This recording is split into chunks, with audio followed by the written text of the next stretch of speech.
প্রত্যেকটা কথা লাউহে মাহফুজে লেখা আছে।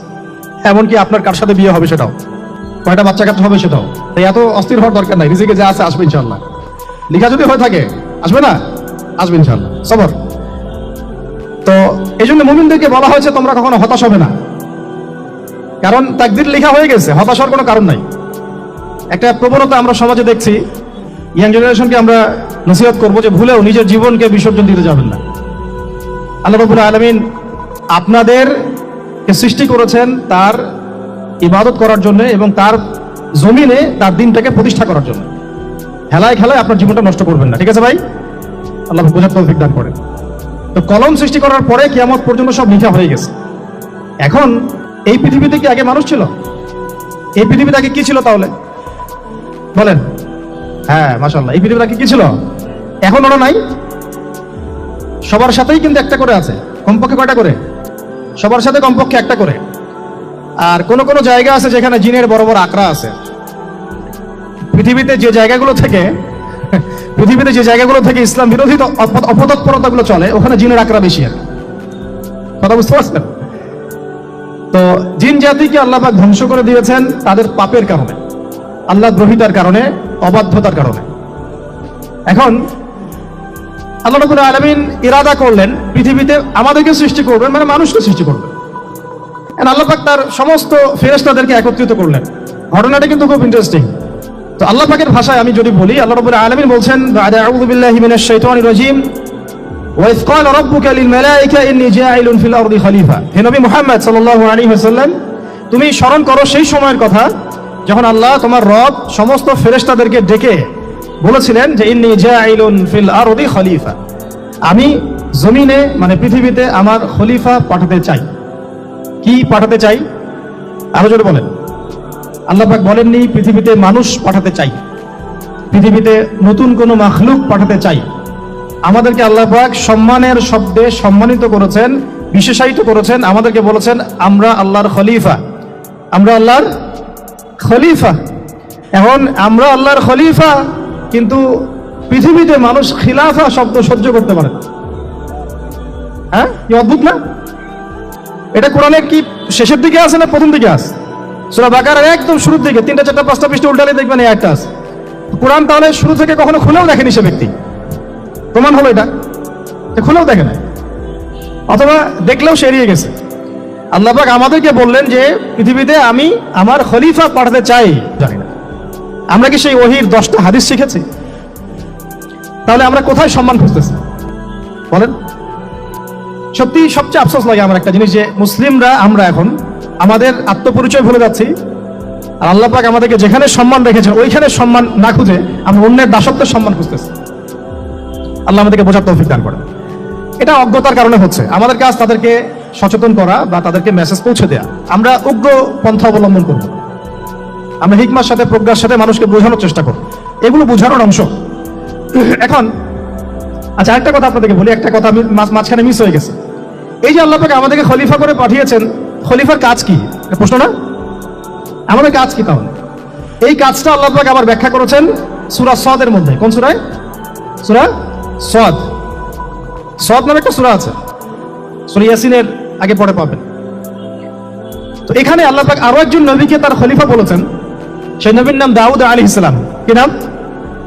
আর দাউদ আলাইহিস সালাম কিন্তু এই জেরুজালেম থেকে, যেখানে এখন ওই জায়নিস্টরা বোম্বিং করে আর কি, নিরীহ মুসলিমদেরকে হত্যা করে বিগত 70 বছর থেকে, ওই জেরুজালেম থেকে কিন্তু দাউদ আলাইহিস সালাম বিশ্ব শাসন করেছিলেন। তার পরবর্তীতে তার সন্তান সুলাইমান আলাইহিস সালামও কিন্তু ওখান থেকেই বিশ্ব শাসন করেছিলেন।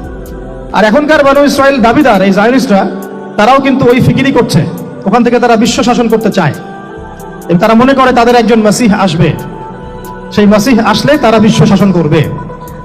আমরা সেই মাসিহের নাম জানি মাসিহুদ দাজ্জাল। কি নাম? এই দাজ্জালকে ওরা ওদের সত্য মাসিহ মনে করে, আমরা জানি হচ্ছে মিথ্যা ভণ্ড প্রতারক মাসিহ, অথচ ওরা মনে করে এটা হচ্ছে সত্য মাসিহ। এই জায়গায় তারা ধোঁকা খাচ্ছে।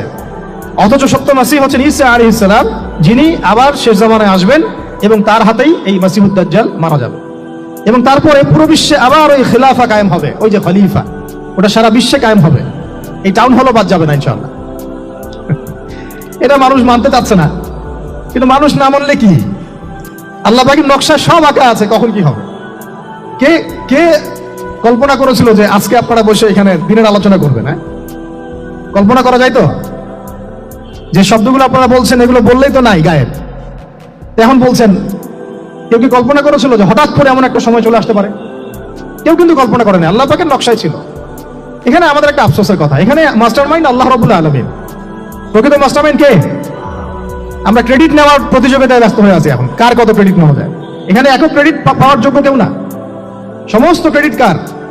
আল্লাহ রাব্বুল আলামিন। এটা আল্লাহর সাথে গাদ্দারি করতে যায় না, তাহলে ভুল হয়ে যাবে।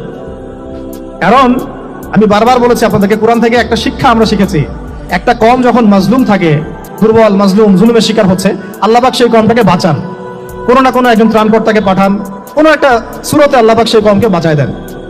আবার যদি এই নিয়ামতটা পাওয়ার পরে ওই কম আবার এই জুলুম শুরু করে, আবার আল্লাহ দ্রোহিতা শুরু করে, আল্লাহ পাক তার চেয়ে বড় জালেম চাপাই দিবে। কথা বুঝতে পারছেন? আল্লাহর সাথে গাদ্দারি করতে চাই না, আল্লাহ পাক আমাদেরকে বোঝার তৌফিক দান করেন। খলিফার কাজটা কোথায় পাবেন, কোন সূরায় ভাই বলেন? সূরা সাদে আল্লাহ পাক দাউদ আলাইহিস সালামকে খলিফা সম্বোধন করে বলছেন, ইয়া দাউদ, কি চমৎকার আহ্বান, ইয়া দাউদ, হে দাউদ, ইন্না জাআলনাকা খলিফাতান ফিল আরদ। দেখো আমি আল্লাহ তোমাকে পৃথিবীতে খলিফা করেছি। কি করেছি? খলিফা করেছি। তোমার কাজ কি শোনো, ফাহকুম বাইনান নাস বিল হক। বোঝার চেষ্টা করেন একজন খলিফার কাজ কি। খলিফা মানে আল্লাহর প্রতিনিধি, জমিনে যে দায়িত্বশীল, অন্য মানুষের উপরে যে দায়িত্বশীল, তার কাজ ফাহকুম বাইনান নাস বিল হক, মানুষের মাঝে ন্যায় বিচার প্রতিষ্ঠা করবে, এটা তোমার কাজ। তাহলে এখন যারা আমরা এই জায়গায় আছি বা ভবিষ্যতে আসবো, আরো কাল আগাতে থাকবে, সময় আগাতে থাকবে, নতুন নতুন নেতৃত্ব আসবে, সবার ফাংশন একটাই, ফাহকুম বাইনান নাস বিল হক। আমাদের কাজ হবে মানুষের মাঝখানে কি করা, ন্যায় বিচার, বিচার ফয়সালার ক্ষেত্রে ইনসাফ করা, ন্যায় বিচার করা। ন্যায় বিচার তো এখন জাদুঘরে আছে নাকি? হ্যাঁ, কোন কোন ক্ষেত্রে আমরা চাই না যে ন্যায় বিচার জাদুঘরে যাক, আমরা চাই আবারও ন্যায় এবং সাম্যের সমাজ প্রতিষ্ঠা হোক। ইনশাআল্লাহ এরপর থেকে আমরা কোনো অন্যায় সহ্য করবো না। ইনশাআল্লাহ এরপর থেকে আমরা কোনো জল্লাদতন্ত্র কায়েম করতে দিব না। আমাদের যা আছে তাই নিয়ে প্রতিবাদ হবে ইনশাআল্লাহ। কারণ এখনকার প্রজন্ম প্রতিবাদের ভাষা বুঝে। এখন যদি আপনারা আবার সেই প্রাচীন জুলুমের তন্ত্রে মন্ত্রে ফিরে যান, তাহলে আল্লাহর গজব চলে আসবে, বড় গজব। তো খলিফার কাজ কি ভাই? কি কাজ বললাম বলেন? মানুষের মাঝখানে ন্যায় বিচার প্রতিষ্ঠা করা। আচ্ছা, আরো আছে, আরো আছে, আয়াত শেষ হয় নাই। আল্লাহ পাক বলছেন, ওয়ালা তাত্তাবিউল হাওয়া। ন্যায় বিচার করতে গিয়ে নিজের দাসত্ব মানে প্রবৃত্তির অনুসরণ করো না। ন্যায় বিচার করতে গিয়ে নিজের প্রবৃত্তির অনুসরণ করো না, মন গড়া বিধানের অনুসরণ করো না। আমার মামা, আমার চাচা, আমার খালু পার করে দিও না। প্রবৃত্তির অনুসরণ মানে কি? মন যাচাই তাই করো না। ন্যায় বিচার করতে গিয়ে আল্লাহ পাকের বিধান মেনে চলো। কারণ সূরা মাইদাতে আল্লাহ পাক বলেছেন, আয়াত নাম্বার 44, 45, 47, ওয়ামান লাম ইয়াহকুম বিমা আনজালাল্লাহ ফাউলাইকা হুমুল কাফিরুন। যারা আল্লাহ পাকের হুকুম অনুযায়ী বিচার ফয়সালা করে না, তারা কাফির। 45-এ গিয়ে আল্লাহ বলছেন, ওয়ামান লাম ইয়াহকুম বিমা আনজালাল্লাহ ফাউলাইকা হুমুল ফাসিকুন। যারা আল্লাহ পাকের বিধান অনুযায়ী বিচার ফয়সালা করে না, এরা ফাসিক, পাপাচারী। 47 নম্বর আয়াতে গিয়ে আবার বলছেন, ওয়ামান লাম ইয়াহকুম বিমা আনজালাল্লাহ ফাউলাইকা হুমুজ জালিমুন।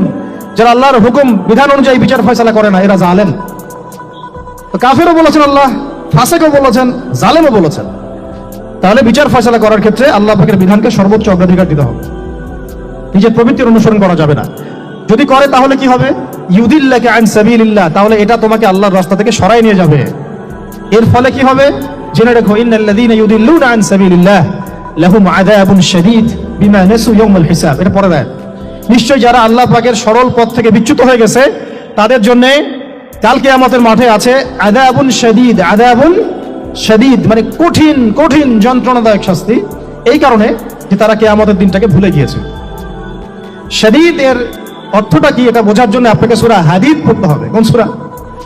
আসলে কোরআনের আয়াতগুলো হচ্ছে আকাশের তারার মতো। তারা দেখবেন আকাশের, তারা দেখাও সুন্নত।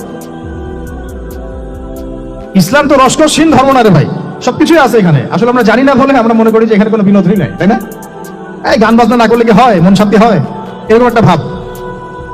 যদি আপনি কোরআনের ভিতর ঢুকে যান, আপনার হৃদয়ে এমন নূর আসবে, এমন তৃপ্তি আসবে যে ওগুলো আপনার শুনতে ইচ্ছা করবে না, আপনি কান বন্ধ করে ফেলবেন, নিজেই বলতেই হবে না। এখন কিছু নতুন ইসলামিস্ট আসছে, তারা এগুলোকে ইসলামের অন্তর্ভুক্ত বলে মনে করার দাবি করতেছে, যেগুলো এগুলো তো নিষেধ নাই, এগুলো তো নিষেধ করা হয় নাই। কতটুকু জানেন ইসলাম সম্পর্কে আপনি? না জেনে কেন কথা বলে?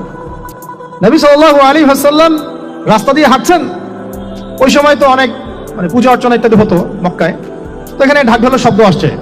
নবী সাল্লাল্লাহু আলাইহি ওয়াসাল্লাম নিজের 2 আঙ্গুল কানের মধ্যে ঢুকিয়ে দিলেন, দিয়ে পাশে একজন সাহাবী তাকে জিজ্ঞাসা করছেন হাঁটতে হাঁটতে হাঁটতে হাঁটতে, তুমি কি এখন আওয়াজ শুনতে পাচ্ছ?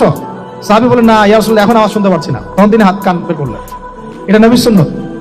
আর আমরা নবীর সুন্নতকে উল্টাই দিছি কিভাবে দেখেন, আমাদের কানেই এখন ইয়ারফোন। উনি যেটা শুনে কান বন্ধ করতেন, ওইটা আমরা কানে ঢুকা রাখছি একেবারে। আল্লাহ আমাদেরকে বোঝার তৌফিক দান করেন। দেখেন, আমরা তো সবাই পাপী। আমার মনে হয় না আমরা কেউ নবী সাল্লাল্লাহু আলাইহি ওয়াসাল্লামের সুপারিশ ছাড়া পার পাবো, এমনটা মনে হয় না আমার। সবাই পাপী, আপনি আমি আমরা সবাই। তো সেই যে নবীর সুপারিশ আমরা প্রত্যাশা করছি, সেই নবীর সুন্নতকে যদি এইভাবে অবজ্ঞা করতে থাকি, তাহলে কি সুপারিশ পাবো ভাই? কি মনে হয় আপনাদের? অ্যাটলিস্ট সুন্নতকে তো সম্মান করতে হবে নাকি? আল্লাহ বোঝার তৌফিক দান করেন। আমি তাহলে যেটা বলছিলাম যে আল্লাহ পাকের বিধান অনুযায়ী বিচার ফয়সালা করতে হবে, এটা খলিফার কাজ।